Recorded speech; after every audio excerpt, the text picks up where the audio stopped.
I'm sitting here in my living room, the soft hum of the old clock my late husband built marking time's passage.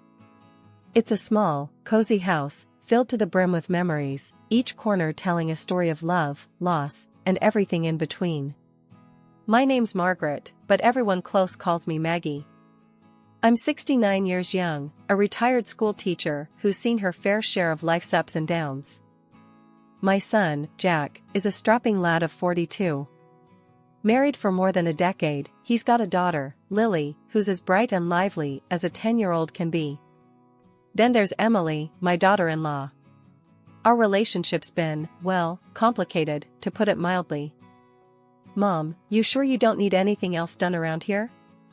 Jack's voice pulls me from my thoughts as he stands in the doorway, concern etched on his face. I shake my head, offering him a smile. I'm all set, sweetheart. This old house is holding up just fine, thanks to your dad's handiwork.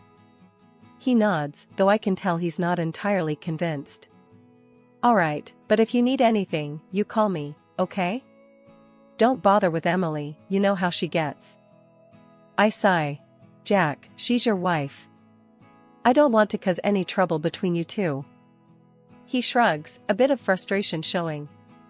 Yeah, well, things have been tense. But we'll manage. We always do.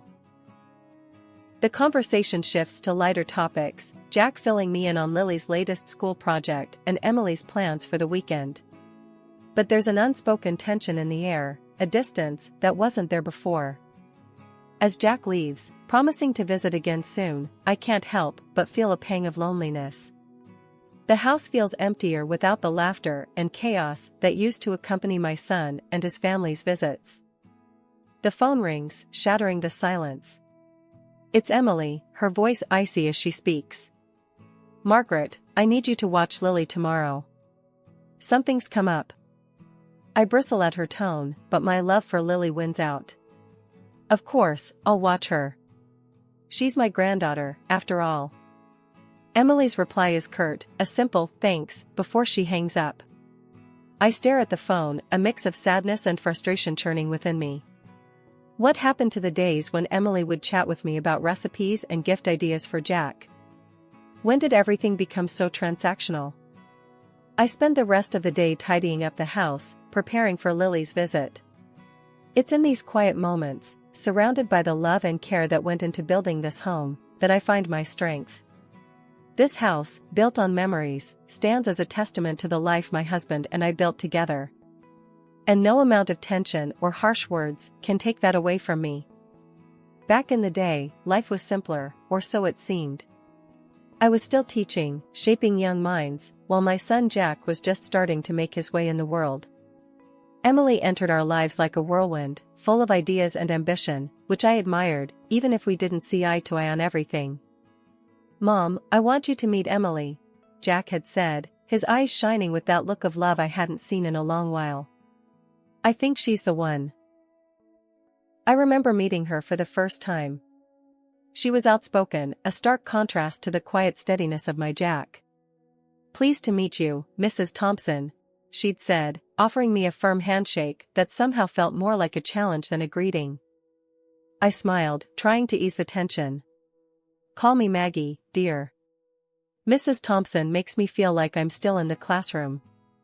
She laughed, but it didn't quite reach her eyes. All right, Maggie it is. Jack's told me so much about you. Those early days were a mix of getting to know Emily and adjusting to the new dynamics she brought into our family. Jack was smitten, and I, despite my reservations, hoped for the best. Emily would often come to me for advice, especially when it came to Jack. Maggie, what does Jack like to eat? I want to surprise him, Emily asked one afternoon, her tone softer, almost vulnerable. I found myself warming to her in those moments. He loves beef stew, the way his dad used to make it. I can show you if you like. And so, we cooked together, a tentative peace forming between us. But it wasn't always easy. Emily had strong opinions, especially about how Jack should be advancing his career, which often led to heated discussions. Jack needs to be more ambitious, Maggie, Emily would say, her frustration evident. He's too comfortable here, too stuck in his ways. I'd bristle at her words, defending my son. Jack's doing just fine. He's building his life, his way. Not everyone needs to chase after money and status. She'd sigh, rolling her eyes. You don't get it. We need more if we're going to make something of ourselves. Despite these clashes, I saw how she pushed Jack, how they grew together. When Jack landed a well-paying job and later started his own business, I couldn't help but feel a grudging respect for Emily's drive. Yet, as their fortunes changed, so did our relationship. The visits became less frequent, the conversations more strained. Emily's requests for my help or advice dwindled until they stopped altogether. I missed my granddaughter terribly in those days. Lily was a bright spark, always eager to learn, to explore. I cherished the moments she'd spend with me, her laughter filling the house with joy. Why doesn't Grandma come over anymore? I overheard Lily ask her parents one day, her voice tinged with confusion and sadness. Jack was quick to reassure her. Grandma's always welcome, sweetheart. We've just been busy, that's all. But Emily's response was cooler, more distant. Your grandma has her own life, Lily. We can't expect her to be around all the time. I bit my tongue, refusing to let the hurt show. Instead, I focused on the love I had for my family, holding on to the hope that things would improve. It was Lily's 10th birthday, a milestone I'd been looking forward to for months. I had a special gift picked out, a book of fairy tales I knew she'd love, each story carefully chosen to spark that bright imagination of hers. But then, the unexpected happened. I didn't get an invite to the party. Not a call, not a message, nothing. It was as if I'd suddenly become invisible to them. Puzzled and hurt, I picked up the phone and dialed Jack's number. He answered on the second ring, his voice cheerful yet harried. Hey, Mom. What's up? Jack, I was just wondering about Lily's birthday. Is there a party planned? I tried to keep my voice light, but a note of disappointment must have crept in. There was a pause, then, what do you mean? Emily sent you an invite weeks ago. She said you told her you couldn't make it. Said you had other plans? My heart sank. No, Jack, that's not true. I didn't receive anything. I wouldn't miss Lily's birthday for the world. I could hear the confusion in his voice as he replied, That's weird. I'm sure there's been some misunderstanding. I'll talk to Emily and get back to you. But he never did get back to me about it. The next day, through the grapevine of small-town gossip, I found out the party was happening at their house, not out of town as I'd been led to believe. Feeling a mix of anger and sadness, I decided not to confront them about it. Instead, I dropped off the gift at their doorstep early in the morning, hoping Lily would at least know I'd thought of her. A few days after the party, I bumped into Karen, a neighbor, at the grocery store. She was all too eager to spill the details of the party, not realizing I hadn't been there. Oh, Maggie, it was such a lovely do. Emily outdid herself this time. Shame you couldn't make it, though. Lily kept asking for you. Karen chattered on, unaware of the hurt her words inflicted. I forced a smile, thanking her for the update, and quickly made my excuses to leave. The walk home felt longer than usual, each step heavy with the weight of betrayal. The situation gnawed at me until I couldn't take it anymore. I needed answers. So, I called Jack again, this time more determined. Jack, we need to talk about Lily's birthday, I said, cutting straight to the chase. There was a heavy sigh on the other end. Mom, now's not a good time. We're swamped with orders at work, and Emily's not been feeling great. I persisted. I understand, but I need to know why I was told the party was somewhere else when it wasn't. Why was I lied to, Jack? There was a long pause, then Jack's voice, weary and a bit defensive. Mom, it's just. Emily thought it would be easier this way. She felt the dynamics have been a bit off lately and didn't want any awkwardness at the party. I felt a rush of anger and disbelief. So, you decided to exclude me? To lie to me? Is that how we're solving problems now? Mom, I'm sorry. I didn't know what else to do. Emily, she's got a way of seeing things, and sometimes it's just easier to go along with it. He tried to explain, sounding exhausted. I was too hurt to argue further. I see. Well, I hope it was worth it. I hope lying to your mother and excluding her from her granddaughter's birthday felt easier for you. Mom, please. Jack's voice cracked a little. It's not like that. But I didn't want to hear any more excuses. I have to go, Jack. We'll talk some other time. Hanging up, I felt a mixture of sadness, anger, and resignation. It was clear that my relationship with Emily, and now perhaps even with Jack, was more fractured than I'd realized. After the birthday mess, things went quiet. Too quiet. My house, cozy as it is, started feeling too big, too empty. That's when I decided to get myself a little company. A small dog, a bundle of energy and love. Named him Buster. The moment I laid eyes on him, I knew he was the one to fill the house with life again. I couldn't wait to tell Lily about Buster. She's always loved animals, and I thought this might just be the thing to get her to visit.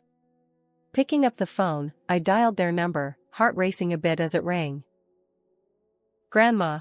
Lily's voice, bright and cheerful, filled my ears the moment she picked up. How are you? Doing just fine, love. Guess what? I've got a surprise for you. A little dog named Buster, I said, unable to keep the excitement from my voice. Really? A dog? That's awesome. I want to see him. Can I come over? Her enthusiasm was music to my ears. Of course, sweetheart. Anytime you want, I replied, feeling a warmth spread through me. Turns out, I didn't have to wait long. That very afternoon, the doorbell rang. There stood Emily, looking as if she'd rather be anywhere else, and Lily, eyes sparkling with excitement. We can't stay long, Emily announced, barely crossing the threshold. Ignoring the tension, I ushered them into the kitchen, deciding to make the best of it. Let me get you some tea and cake. Make yourselves at home. As we settled, Emily's eyes roamed, landing on the new oven and the bits of new furniture around the house. These are new, she remarked, her tone sharp. Who bought them for you? My son did, for my birthday, I replied, trying to keep my voice neutral. Her face turned a shade redder, anger flashing in her eyes. You shouldn't be demanding money from him like that, she snapped. Before I could even think of a response, Lily came running in, a scratch visible on her arm. Emily saw it and lost it. That dog of yours bit my daughter, she accused, voice rising. He didn't bite me, Mom. I scratched myself outside, Lily tried to explain, but Emily wasn't having any of it. We're leaving.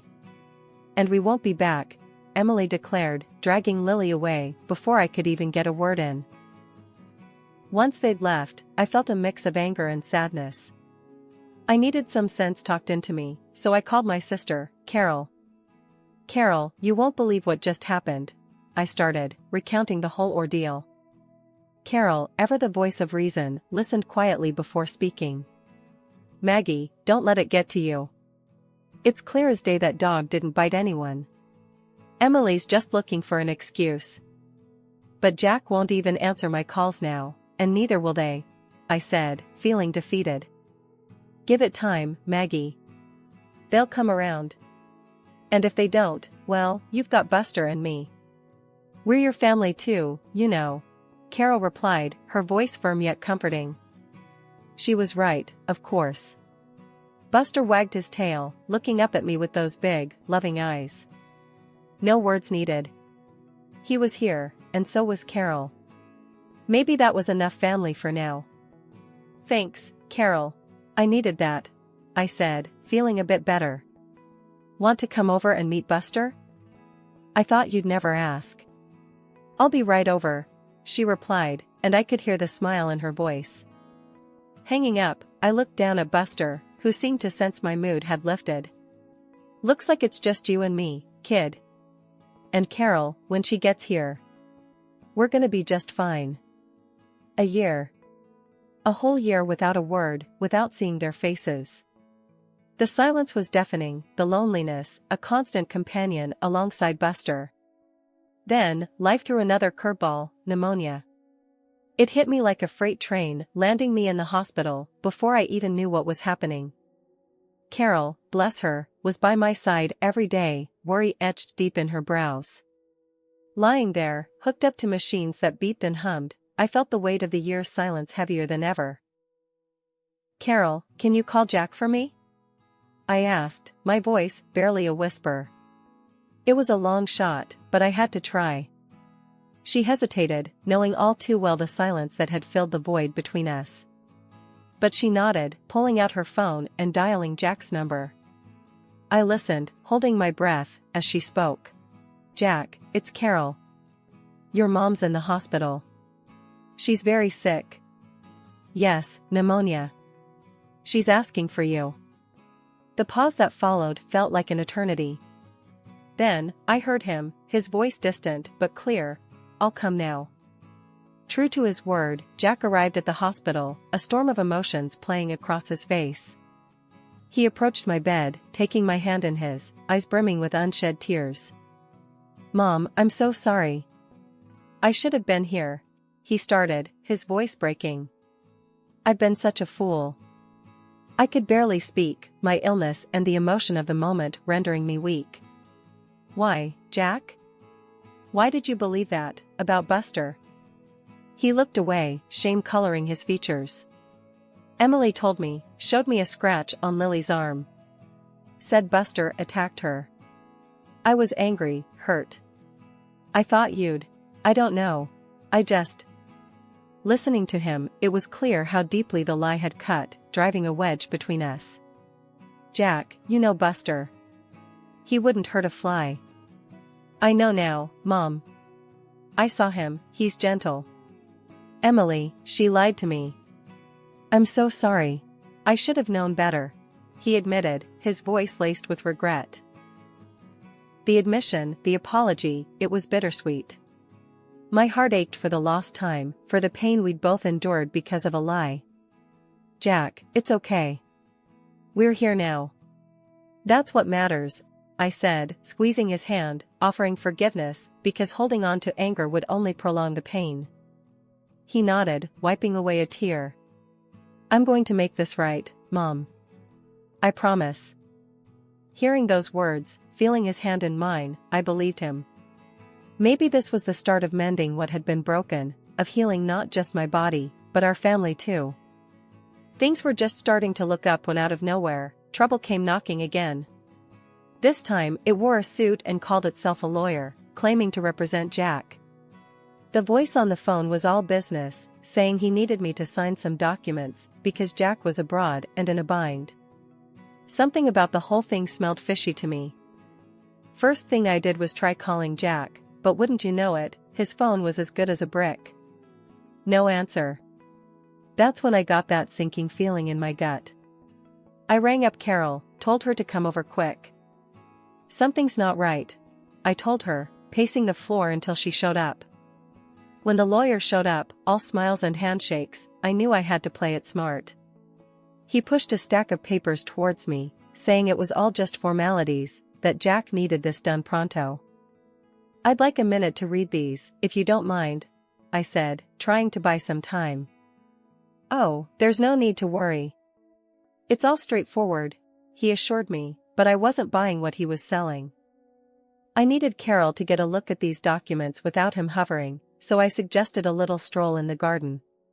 "Let's get some fresh air, then I'll sign," I proposed. To my surprise, he agreed. While we were outside, Carol was inside, snapping pictures of the documents with her phone. Turns out, those papers were nothing short of a nightmare. They were trying to get me to sell my house for peanuts and ship off to a nursing home, claiming I was too sick to take care of myself. Before I could process it all, Emily stormed in, red-faced and yelling like a banshee. "Just sign the damn papers, Margaret. Don't make this harder than it has to be." I stood my ground, refusing to be bullied.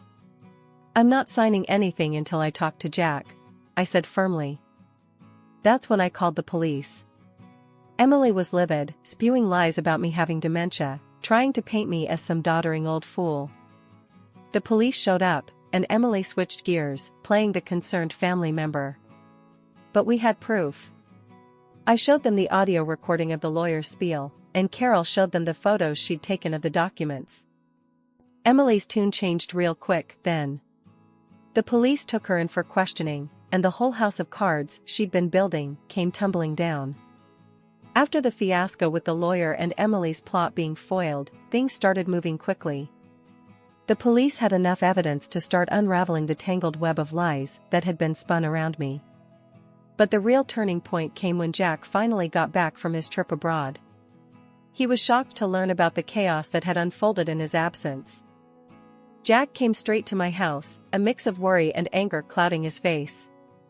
"Mom, I just landed and heard about what happened. Can you fill me in on everything?" I sighed, looking at my son, seeing the confusion and hurt in his eyes. "Jack, it's been a mess. That lawyer, the one Emily hired, tried to trick me into signing away the house.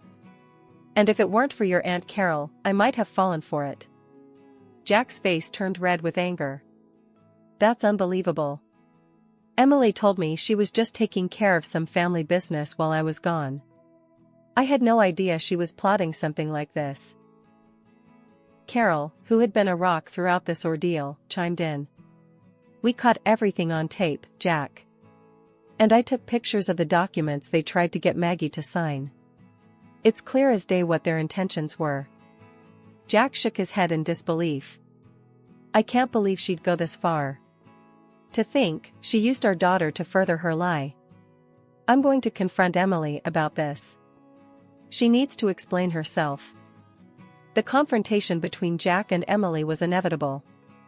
He left our house, determined to get to the bottom of things. When he returned, he was alone, his expression somber. "Mom, Emily," she admitted to everything. "Said she felt cornered, that she didn't know what else to do. I told her it's over. We're getting a divorce. I can't be with someone who'd put my own mother through something like this." Hearing Jack's words, I felt a mix of relief and sorrow. Relief that the truth was finally out, but sorrow for the pain my son was going through. "Jack, I'm so sorry it's come to this. But I'm proud of you for standing up for what's right." Jack nodded, pulling me into a hug. "I should have listened to you sooner, Mom. I'm just glad you're okay." In the days that followed, we worked on healing the rifts that had formed. Jack was a frequent visitor, often bringing Lily along, who was overjoyed to spend time with Buster and me. The ordeal had brought us closer, reminding us of the importance of family and truth. After the storm comes the calm. That's how it felt once everything with Emily was settled. Jack got the divorce finalized, and though it was a tough period for him and Lily, they started to find their rhythm again. Life at the house felt fuller, happier with their frequent visits. It was like we were all breathing a bit easier, ready to welcome whatever came next with open arms. One sunny afternoon, as I watched Jack and Lily playing with Buster in the garden, I realized how much things had changed. Jack walked over, settling down beside me with a sigh. "Mom, I've been thinking," he started, watching Lily throw a ball for Buster. "I want to start fresh, maybe even move closer to you. What do you think?" I smiled, the idea warming my heart. "I think that's a wonderful idea. Having you and Lily nearby would be a dream come true." Lily ran over, breathless and laughing. "Grandma, did you see how fast Buster is?" Her eyes sparkled with joy, so much like her father's. "I sure did, sweetheart. He's got quite the sprint on him," I replied, hugging her close. As we sat there, chatting about school, friends, and all the little things in between, I couldn't help but feel a deep sense of gratitude. The ordeal we'd gone through had somehow brought us closer, strengthening the bond between us. Later that week, Carol dropped by for her usual visit. Over cups of tea, we reflected on the past few months. As the days turned into weeks, and the weeks into months, our lives found a new normal. Jack and Lily did move closer, just a few streets away, making spontaneous visits a regular occurrence. The laughter and love that filled my home were a balm to my soul, healing old wounds and bridging any gaps that had formed. One evening, as we all gathered for dinner, Jack raised his glass in a toast. To new beginnings, to family, and to a future filled with love and laughter. We've come through the storm, and now it's time to enjoy the sunshine. We all echoed his sentiment, clinking glasses and sharing smiles. It was a simple moment, but it held the weight of everything we'd endured and overcome together.